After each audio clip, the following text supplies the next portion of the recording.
কিছুই কিনতে পাওয়া যায়, তারপরও নিজের হাতে একটা জিনিস লাগানোর আনন্দটাই অন্যরকম, আর তোলা আরো অন্যরকম। আমার কাছে অনেক ভালো লাগলো। এখানে ছোট্ট একটি কচু হয়েছে, অনেক কষ্ট করে কচুটা তুলতে আসি, আর এতটা শক্ত, অনেক টানাটানি করছি, কচুটা উঠে না। আমাদের সাথে থাকেন, দেখেন আমরা কিভাবে কচুটা তুলি। পরে ফালা দিয়ে আমি এই যে লতি গাছটি লাগাই লতি রসুন জমি শিখে রাই দেখছো, শিখে রাখো কোথায় কাটতেছে।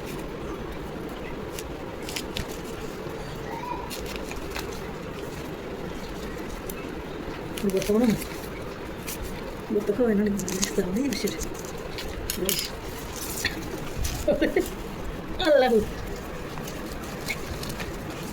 লরে ঠিক আছে না তো লড়ছে না।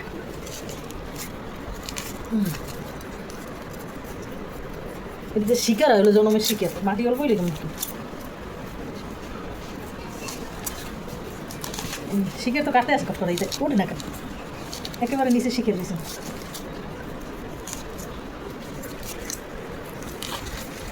এইবার করা যায়নি, অনেক শিখে কাটলাম।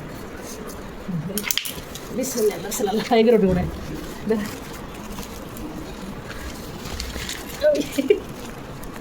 দূরে করে দেবে,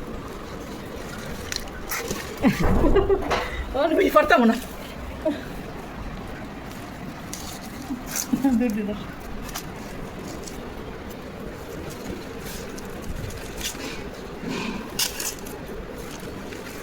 কচুটা বোতলের মতো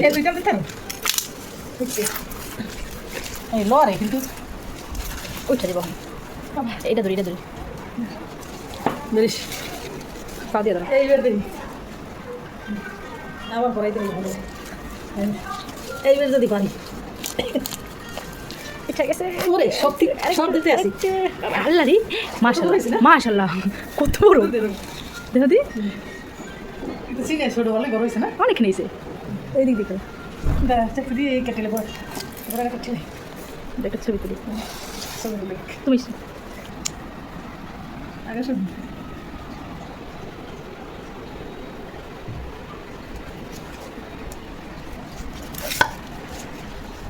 কত বড় তো কই দিস ও দেখছে আল্লাহ।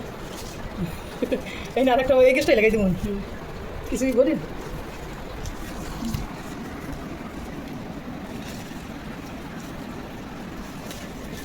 ছবি দিস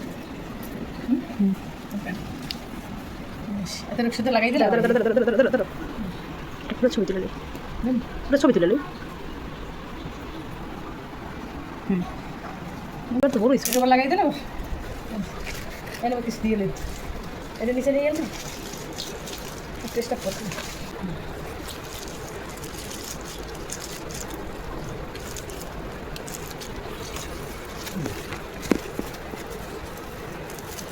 একটু চাপা দিয়ে দিই। আলহামদুলিল্লাহ শেষ মাস টপ থেকে কচুটা আমি অনেক কষ্ট করে তুললাম।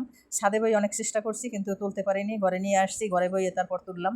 আর এর সাইডে অনেকগুলো গাছ আছে, ছোটো ছোটো কচু গাছ আছে, পাথর সব গাছ আছে। এই গাছগুলো আসলে যে গাছই হোক না কেন, আগাছা হোক আর যাই হোক, আসলে গাছ গাছ দেখলে মনে চায় না যে নষ্ট করি। আর এখানে দেখেন কচুটা কত বড় হয়েছে ভর্তা বানানোর জন্য, আজকে ভর্তা বানাবো লাল লাল করে, এই কারণে এই কচুটা নিয়ে আসলাম। আর দেখেন অনেক বড় হয়েছে। এভাবে যদি আপনারা কচু আমার মতন পছন্দ করেন তাহলে টপে লাগাইতে পারেন, আর এভাবে লাগাইলে এরকম কচু হইবে, ভর্তা খাইতে পারবেন। কিন্তু ভর্তা আমার কাছে ভালো লাগে, কিন্তু কচু রান্না করলে আমার কাছে তেমন একটা ভালো লাগে না, তাই ভর্তার জন্য এই কচুটুকু আমি অনেক কষ্ট করে তুললাম। আর দেখেন আমার কাছে অনেক ভালো লাগলো যে অনেকগুলো কচু হয়েছে, এই 1 বছরের ভিতর ভালোই হয়েছে। কিন্তু আবার যে আগলিটা লাগাই দিছি ওখানে আবার সামনের বছর হতে হবে।